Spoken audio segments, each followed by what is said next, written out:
Graça e paz, irmãos. Mais uma vez é um privilégio sermos convidados para o Senhor, para a sua ceia. O próprio Senhor, lá no livro de Lucas, capítulo 22, verso 15, disse que ansiava para cear com os discípulos. E esse seu desejo continua conosco. O Senhor era o mais interessado nessa reunião,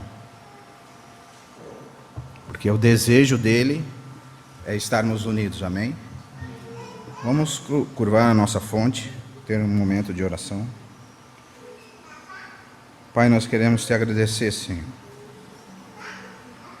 pelo teu Filho Jesus Cristo, por essa obra tão poderosa, Senhor, que Ele fez na cruz do Calvário, alcançando-nos, Senhor, tão miseráveis e pecadores, nos alcançando, Senhor, na nossa podridão, na nossa malignidade, Senhor, porque nós éramos contra Ti, mas o Senhor, no seu infinito amor, nos amou primeiro e nos fez essa tão grande obra, e nos colocou assentado nas regiões celestiais com Cristo.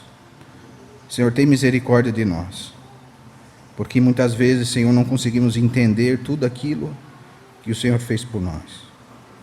Por isso te pedimos, Pai, ilumina os olhos do nosso entendimento, Senhor, para que nós possamos te contemplar, para que nós possamos te ver, Senhor, nessa comunhão tão especial que o Senhor preparou para nós, desde a fundação do mundo, Senhor. Te agradecemos e te louvamos pela vida de cada irmão, Senhor. Que o teu Espírito Santo, por misericórdia, Senhor, use o irmão que fala, Senhor. Também usa, Senhor, os irmãos que estão ouvindo a tua voz, para que juntos, Pai, nós possamos crescer para ti, na graça e no conhecimento que há no teu Filho. Obrigado, meu Deus. Em nome de Jesus, nós te pedimos. Vamos abrir a palavra do Senhor no livro de 1 Coríntios, capítulo 11, a partir do verso 23.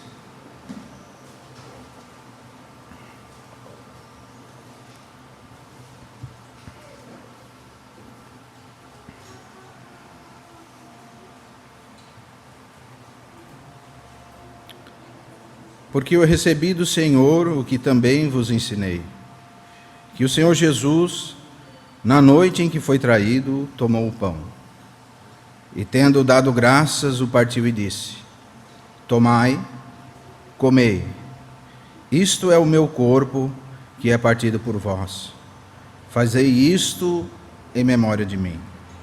Semelhantemente também, depois de cear, tomou o cálice, dizendo: Este cálice é o novo testamento no meu sangue. Fazei isto todas as vezes que beberdes em memória de mim. Porque todas as vezes que comerdes este pão e beberdes esse cálice, anunciais a morte do Senhor até que Ele venha. Portanto, qualquer que comer este pão ou beber esse cálice do Senhor indignamente, será culpado do corpo do Senhor. Examine-se, pois, o homem a si mesmo, e assim coma deste pão e beba deste cálice. Porque o que come e bebe indignamente, come e bebe para sua própria condenação, não discernindo o corpo do Senhor. Amém, irmãos? Paulo, ele diz que ele recebeu do Senhor aquilo que ele também nos entrega. Amém? Então o mandamento, a ceia, o partir do pão, não foi algo estipulado por Paulo. Foi algo estipulado pelo próprio Senhor Jesus. E muitos irmãos têm perdido o valor e a altura dessa reunião, não discernindo o corpo nem o sangue do Senhor. Paulo, ele dá uma ênfase no assunto e ele diz: porque eu recebi do Senhor o que também vos entreguei. Então não é algo inventado. Muitos irmãos da teologia liberal dizem que isso foi uma coisa instituída por Paulo, né? Paulo ele deu uma organizada na igreja, mas que o Senhor nunca tinha instituído isso, né? E por isso que muitos irmãos têm partido o pão com qualquer forma de alimento, trazendo escândalo e escárnio nessa reunião tão importante que o Senhor deixou para a igreja. Porque nós temos a necessidade de termos essa reunião. Temos a necessidade de estar lembrando de tudo aquilo que o Senhor Jesus fez por nós. Que Ele nos elegeu nele antes da fundação do mundo. Que nada, nem ninguém pode nos arrebatar das mãos dele. E é isso que Paulo está querendo dizer para os irmãos na carta aos Coríntios e também para nós. Que isso foi um mandamento estipulado pelo próprio Senhor. O Senhor, Paulo disse, porque eu recebi do Senhor o que também vos entreguei. Amém? Porque o Senhor, na noite em que foi traído, a palavra, quando nós lemos a palavra do Senhor, nós precisamos colocar atenção na palavra do Senhor, irmãos. Então, por isso, queria pedir para os irmãos prestar bastante atenção no que nós estamos falando. Nós temos muito tempo para fazer outras coisas. E agora nós estamos lendo a palavra do Senhor. E o Senhor Jesus, na noite em que foi traído, Ele tomou o pão e, tendo dado graças, disse. Essa conotação, essa frase, irmãos, quando Paulo diz que o Senhor, na noite em que foi traído, é muito forte. Porque nos deixa e nos faz ver a entrega totalmente do Senhor. O Senhor se entregou sem nenhuma restrição. A palavra diz que Ele os amou até o fim. E eu queria dizer para você e para mim que o Senhor não tem nenhuma restrição comigo e com você. Porque na mesma noite que o Senhor foi traído, Ele tomou o pão. E se você ler lá Lucas, capítulo 22, 15... você vê que o Senhor fala aos discípulos, eu ansiava para poder comer a Páscoa com vocês. Irmão, você tem ideia disso? O Senhor ansiava para estar comigo e com você, irmão Luiz, nessa noite. Ele é o todo interessado em nós, porque Ele nos viu na sua infinita bondade e misericórdia, e vendo que mesmo nós, pecadores, falhos, que nós não íamos conseguir pelas nossas forças, pelos nossos próprios sentimentos, pelas nossas próprias vontades, que muitas vezes nós podemos até lutar para tentar deixar as coisas do mundo e não conseguimos. E o Senhor disse que Ele se entregou sem nenhuma restrição. Muitas vezes, por causa da religiosidade, e por causa de uma má interpretação da palavra, de uma má exegese, os irmãos roubaram algo dos outros irmãos e colocaram restrições na salvação e na graça. Mas o Senhor não tem nenhuma restrição, irmãos. O Senhor se entregou por nós. A palavra diz, quando nós éramos ainda pecadores, sem nenhuma restrição. E nós temos algumas palavras muito importantes que nós precisamos colocar em pauta essa noite, para que nós possamos prestar mais atenção na palavra de Deus. A palavra diz que o Senhor, na noite que foi traído, tomou o pão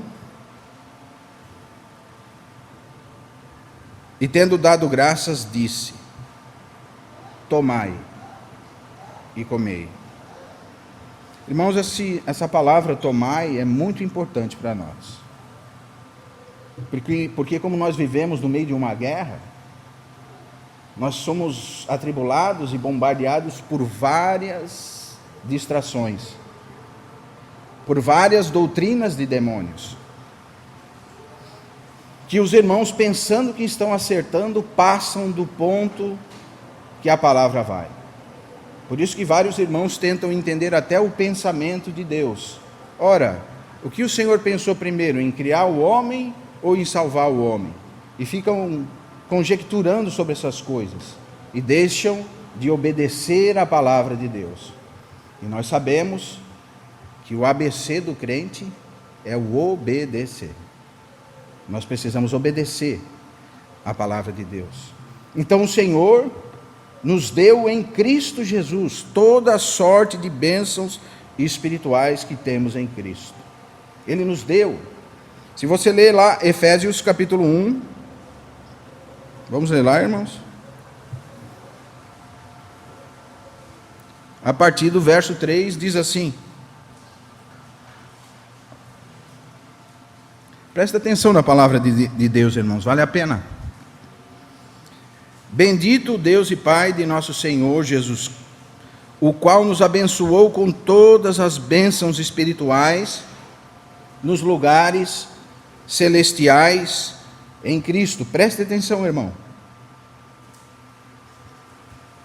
Bendito o Deus e Pai de nosso Senhor Jesus Cristo, o qual nos abençoou com todas as bênçãos espirituais nos lugares celestiais em Cristo, como também nos elegeu nele, antes da fundação do mundo, para que fôssemos santos, irrepreensíveis diante dele em amor.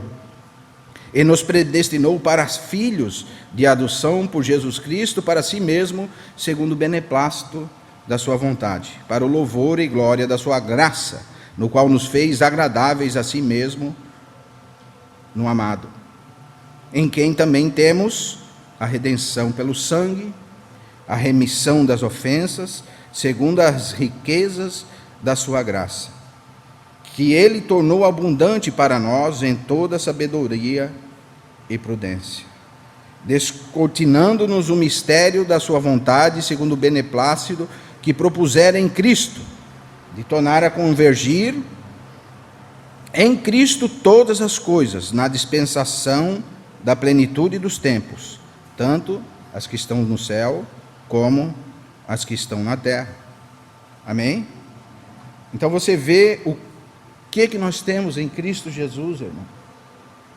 O Senhor nos abençoou com todas as sortes de bênçãos espirituais nas regiões celestiais em Cristo. Mas aqui nós temos um verbo muito importante que nós precisamos aprender. O Senhor nos convidou a cear. E o Senhor colocou essa bênção para nós. Mas agora o Senhor diz para mim e para você: tomai. Tomai. Porque muitos sabem de todas as coisas que o Senhor fez por nós, ou por eles, mas não estão tomando essas bênçãos para si mesmo. Por quê? Porque não prestam atenção na palavra de Deus. A palavra diz: tomai, agarrai, guardai. Por isso que Paulo também diz lá em Timóteo, capítulo 6, verso 12: toma posse da vida eterna.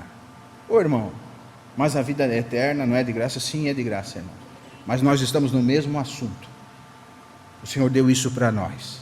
Nós precisamos tomar, agarrar, guardar no nosso coração tudo aquilo que o Senhor tem feito por nós.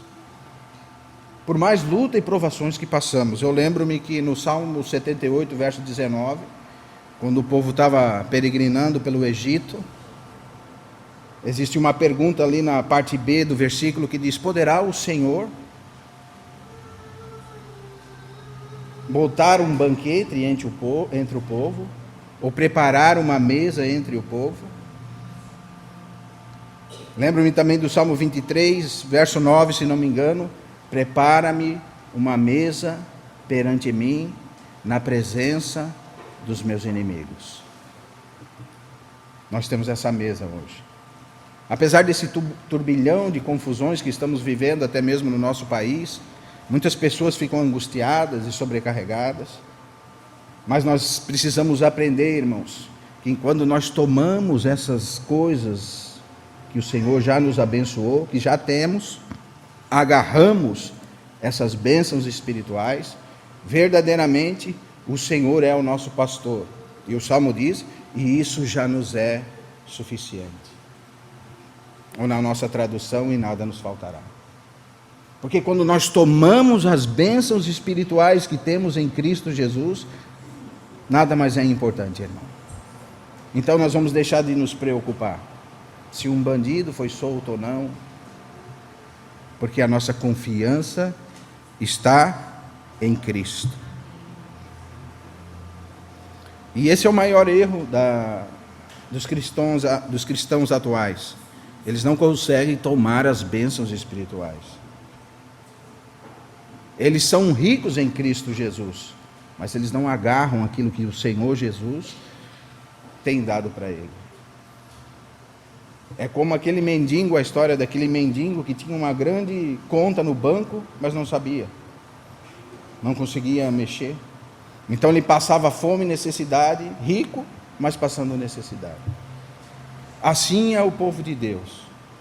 Ele nos abençoou com todas as sortes de bênção. Ele se entregou por nós. Ele nos deu vida eterna, irmãos. E nada pode nos arrebatar da mão dele.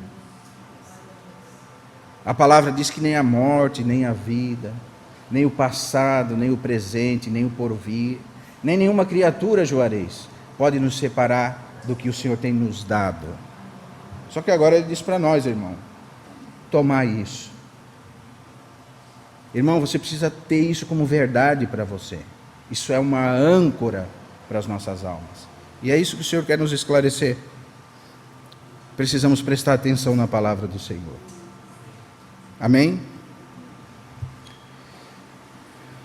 Tomai e comei, isso é o meu sangue, que é entregue por vós. Fazei isso em memória de mim. Outra palavra que nós precisamos botar bastante atenção nessa noite é essa última aqui. Em memória de mim. Essa é uma noite que o Senhor precisa ser lembrado, irmão. Você precisa trazer a sua memória e a minha memória tudo aquilo que o Senhor fez por mim e por você. Ele mesmo disse que ele ansiava para cear com os irmãos. Ele ansiava para estar, para cumprir esse propósito que o próprio Pai deu para ele. E ele foi com alegria para esse propósito, porque ele sabia o fruto do seu penoso trabalho. Ele sabia que através desse fruto, hoje nós estaríamos aqui. E agora ele vê vários irmãos lavados e remidos pelo sangue do Senhor Jesus. Você precisa trazer à memória isso, irmão, porque isso também é uma âncora para as nossas almas. Se nós não lembrarmos do supremo propósito de Cristo, da sua vida, dos seus ensinamentos, da sua morte, da sua vitória sobre a morte, do seu amor por nós e de toda a sua obra, nós não vamos conseguir caminhar nesse caminho de fé. E vamos ser aqueles irmãos instáveis na obra do Senhor. Ora nós estamos de pé, ora nós estamos caídos, porque a nossa confiança não está nessas memórias. Por isso que o Senhor precisa dizer para nós: tomai essa bênção e lembrai de tudo aquilo que eu fiz por vocês. Não foi por qualquer preço que hoje nós estamos aqui. O único homem que viveu nessa terra sem pecado deu a sua vida por nós, e o seu sangue nos purifica de todo o nosso pecado. Nós precisamos trazer à memória isso, irmãos, porque isso é o centro da vontade de Deus. Eu lembrava que na arca, em cima da arca, existem 2 querubins, né? E um olhando para o outro, em cima do propiciatório. Isso significa que os pais, os profetas, os irmãos do passado, Moisés, Elias, todos eles olham para frente. E nós olhamos para trás. E Cristo está no centro. Então aqueles que vieram antes de Cristo, eles olhavam para Cristo e a palavra diz que até acenavam, quando viram o grande dia. E nós, que estamos na frente, olhamos para trás. E a palavra diz lá em Êxodo 25, que ali o Senhor falaria com eles. Por isso que a vinda do Senhor foi algo sobrenatural que dividiu as eras, dividiu o tempo, dividiu todas as coisas, crentes ou não crentes. Hoje eles são obrigados a admitir que existem dois tempos, antes de Cristo e depois de Cristo. Olha que vinda maravilhosa, irmãos. O autor da vida veio habitar entre nós. Viveu sem pecado. Morreu por nós, por mim e por você, para que hoje nós pudéssemos estar aqui. E é essas coisas que nós precisamos trazer à memória. Você olha que interessante, irmão, como nós precisamos lembrar da vida e da obra do nosso Senhor e Salvador Jesus Cristo. Como Paulo diz lá em Efésios, mas vindo a plenitude dos tempos, o Senhor veio e nos saqueou do inferno. Ele nos tirou do império das trevas e nos transportou para o reino do Filho do seu amor.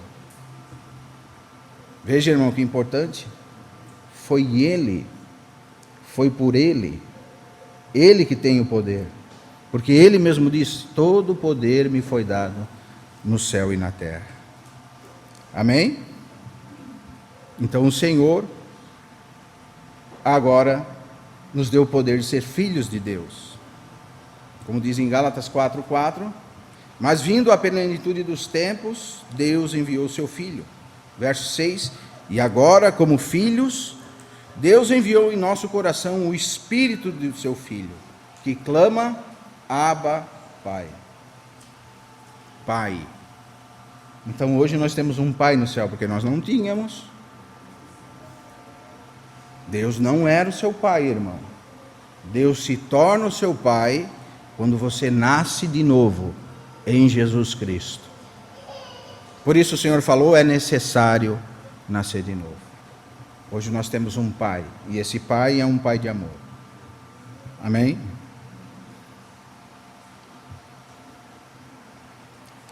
Semelhantemente também, depois de cear, tomou o cálice, dizendo, este é o cálice, é o novo testamento no meu sangue. Fazei isso todas as vezes que beberdes em memória de mim. Esse cálice é uma nova aliança, é um novo testamento. É como que um pai, herdeiro de várias coisas, enxergasse o irmão Felipe e resolvesse fazer um testamento para o Felipe. Você entende a firmeza que Paulo quer nos dar, irmão? Ele está dizendo que Deus fez um testamento para você. E nesse testamento, Ele pagou toda a sua dívida. E foi além disso, além de pagar tudo que você deve, Ele te deixou rico em Cristo Jesus. E através disso Ele quer provar para você, através do quê? De um testamento. E não é um testamento humano, irmãos. Foi um testamento escrito com sangue. E o sangue do nosso Senhor e Salvador Jesus Cristo. Esse é o testamento que nós temos. Está lacrado para nós. É isso que nós temos em Cristo Jesus. Como o Senhor é maravilhoso, irmãos. Como o Senhor nos deixou rico em Cristo Jesus. Olha que obra preciosa que o Senhor fez por nós. Olha o quanto o Senhor nos amou, enquanto nós éramos ainda pecadores. Quanto nós precisamos retribuir esse amor. E esse mesmo Deus, através da pessoa de Jesus Cristo, está aqui hoje, falando conosco. Que Ele continua nos amando. Nós não temos ideia disso. Muitas vezes até a reunião passa desapercebido por nós. E Satanás leva nossos pensamentos em outros lugares, em outras coisas. E apesar de uma palavra tão simples, nós não conseguimos nos compenetrar nisso. E essas coisas o diabo tem roubado da igreja. Que nós somos uma carta selada. Que o Senhor nos dê um testamento. Por mais pecadores que nós fôssemos, o seu sangue tem o poder de perdoar pecados. E Ele perdoa o meu pecado e também o dos irmãos. Porque todos nós somos convidados. Nenhum de nós é dono dessa reunião, irmãos. Todos nós. Desde o irmão que fala até os irmãos que ouvem. Somos todos iguais. Todos nós carecemos da misericórdia de Deus. E hoje Ele diz que Ele teve misericórdia. E com o seu sangue Ele nos comprou. E com o seu sangue Ele nos purificou. E com esse mesmo sangue Ele nos dá esse testamento. Esse sangue é a nova aliança, ou um novo testamento. E você sabe que quando Deus faz uma aliança, como é que Ele não vai cumprir, irmãos? Seja todo homem mentiroso, mas Deus verdadeiro. Muitas vezes, porque estamos em guerras, fizemos igual o povo de Israel. Senhor, mas será mesmo que Ele vai colocar uma mesa aqui no meio desse deserto e o Senhor vem e toca na rocha, e da rocha sai água, e manda pão do céu? Coisas inacreditáveis o Senhor fez pelo aquele povo incrédulo. E como dizem Hebreus, não podemos ser incrédulos como eles. O Senhor tem nos abençoado com todas as sortes de bênçãos espirituais nas regiões celestiais em Cristo Jesus. Olha só, irmãos, vamos ler lá João 10 a partir do verso 27.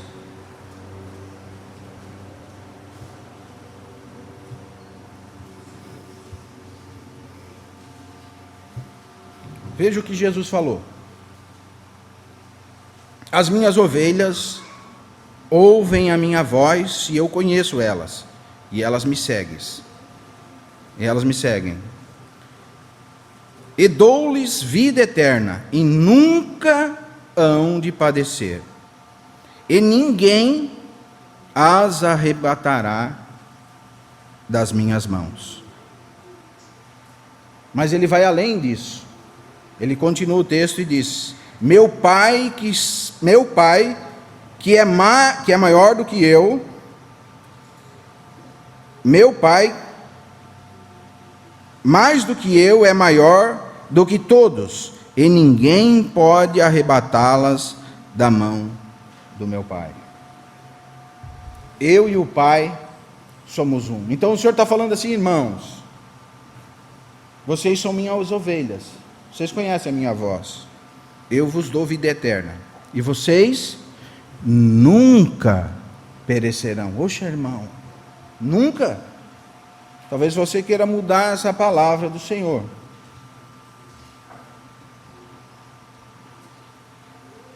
Não é verdade? E ninguém pode arrebatá-las das minhas mãos. E ele continua: o meu Pai que é maior que eu, e maior do que todos, também ninguém pode arrebatá-las da mão do meu Pai. Esse é o testamento que nós temos. Essa é a vida que o Senhor nos deu. Isso é o que nós temos que tomar. Tome isso como realidade para a sua vida.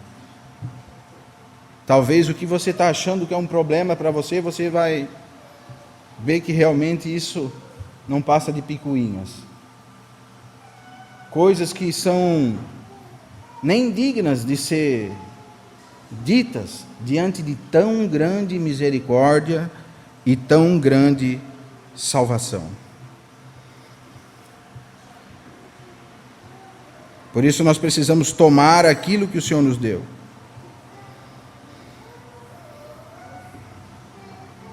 Porque todas as vezes que comerdes desse pão e beberdes desse cálice, anunciais a morte do Senhor até que Ele venha. Ô irmão, você pode perguntar para mim: o que é anunciar a morte do Senhor até que Ele venha? Senhor disse que todas as vezes que nós estivéssemos reunidos com o intuito de partir o pão, nós estaríamos anunciando a morte dele até que ele venha. O que é anunciar a morte dele até que ele venha? Primeiramente, irmãos, anunciar a morte do Senhor até que ele venha é exibir isso para as pessoas. É mostrar isso, é declarar essa tão grande misericórdia que o Senhor teve.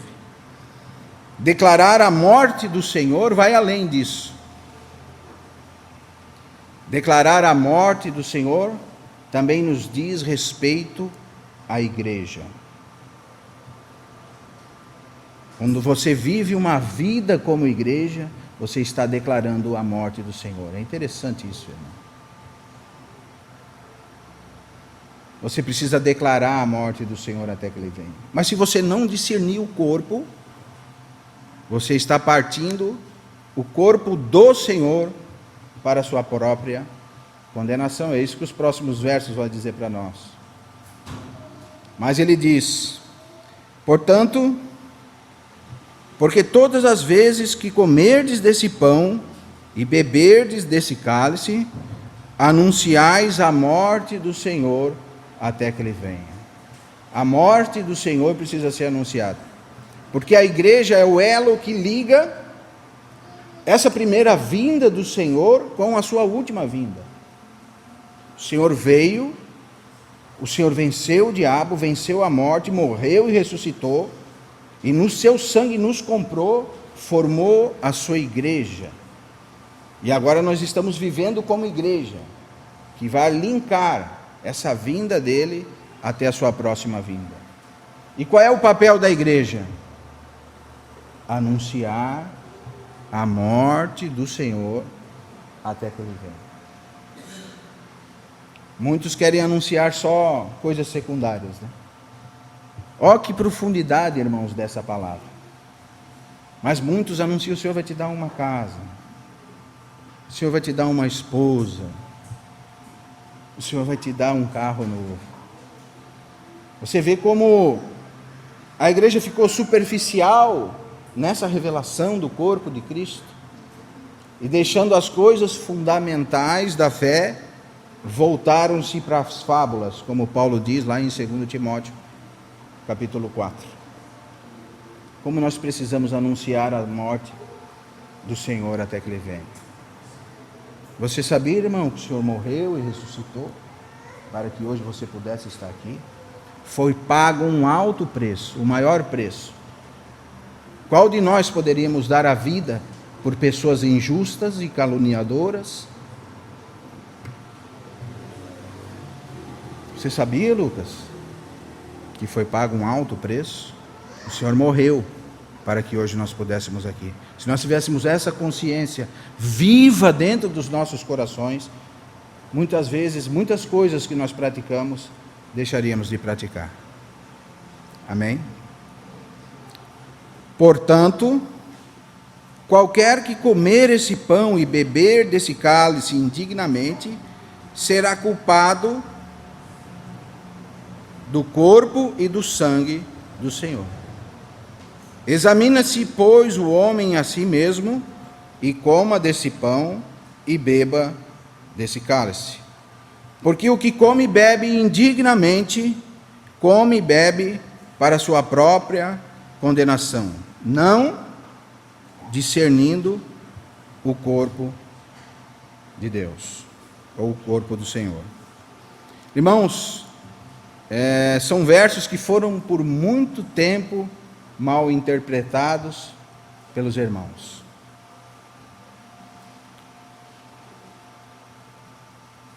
Portanto, qualquer que comer desse pão e beber desse cálice indignamente. A pergunta é, precisamos fazer essa pergunta: o que é comer do corpo de Cristo e beber do seu sangue indignamente? Essa pergunta pode nos levar a esse texto. O que é? É não discernir o corpo. Se você voltar a um capítulo apenas, você vai ver que os irmãos Eles comiam da ceia como se fosse qualquer tipo de alimento. E eles não conseguiam discernir que essa ação agora é diferente do que você comer uma batata, uma banana, e que você não poderia fazer isso de qualquer forma. Porque fazendo assim, você não está discernindo esse ato que nós estamos fazendo hoje.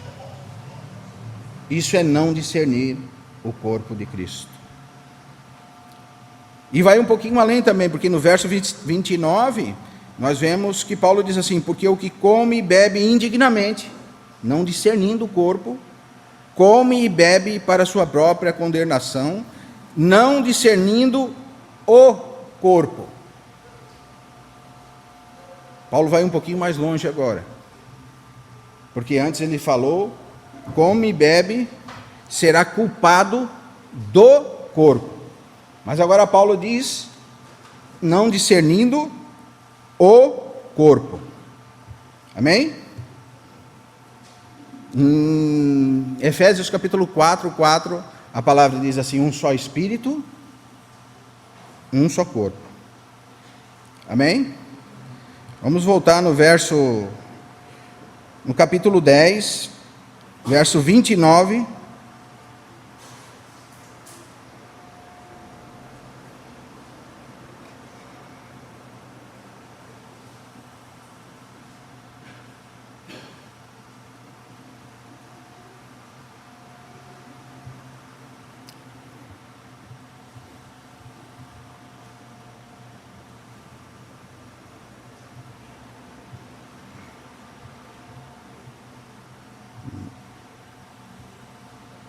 Capítulo 10.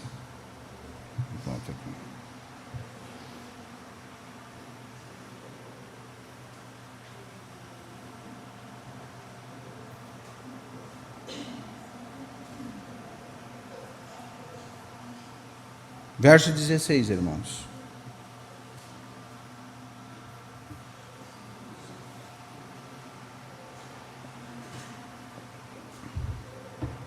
Veja bem agora o que é não discernir o corpo também. Porventura o cálice da bênção que abençoamos não é a comunhão do sangue de Cristo? E o pão que partimos não é porventura a comunhão do corpo de Cristo? Verso 17. Porque nós, sendo muitos, somos um só pão e um só corpo, porque todos somos participantes do mesmo pão. Então você vê que Paulo também está dizendo que quando você não consegue discernir o que é a igreja, você pode partir o pão indignamente, irmão. Então isso é muito importante. A mesa do Senhor deveria ser algo muito falado.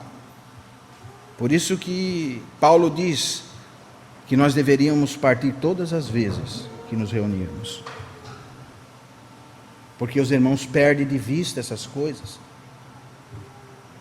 Então os irmãos não entendem que foi pelo nosso pecado. Por isso que muitas vezes, dentro da reunião de alguns irmãos separavam os que podiam tomar a ceia e os que não podiam. Os dignos dos indignos, já não discernindo o corpo de Cristo. Porque aquele que se considera digno, já não é digno. Porque quem é digno de si mesmo, de tocar nesse sangue puro? Ninguém, irmão. Ninguém é digno de tocar na mesa do Senhor. Por isso que Paulo continua dizendo: por isso que há muitos entre vós, fracos, doentes, e não poucos que dormem. Por isso que muitos irmãos se tornam fracos. Por quê, irmão? O irmão não consegue avançar. Porque o irmão não consegue discernir isso. Porque isso é um fundamento. Por isso que eu falo dos 4 fundamentos lá de Atos capítulo 2, verso 42. E um deles é o partir do pão. Se você não tem um fundamento, você está numa cadeira de 3 pontas. Você vai cair. Você pode usar toda a sua força, não vai ter. É um fundamento. Eles perseveravam na doutrina dos apóstolos, na comunhão dos santos, no partir do pão e nas orações. Olha, irmão, precisa de perseverança, porque a nossa mente não consegue entender. Precisamos anunciar, irmãos, para nós mesmos a morte do Senhor até que Ele venha. Esse é o intuito do partir do pão. O Senhor morreu, mas um dia Ele vai vir como o Rei da glória, e todo joelho verá, e toda língua confessará que Jesus Cristo é o Senhor, para a glória de Deus Pai. Isso precisa ser pregado para nós. O Senhor morreu, e esse é o nosso assunto hoje, por causa dos nossos pecados. Amém, irmãos? Que o Senhor nos guarde na sua palavra.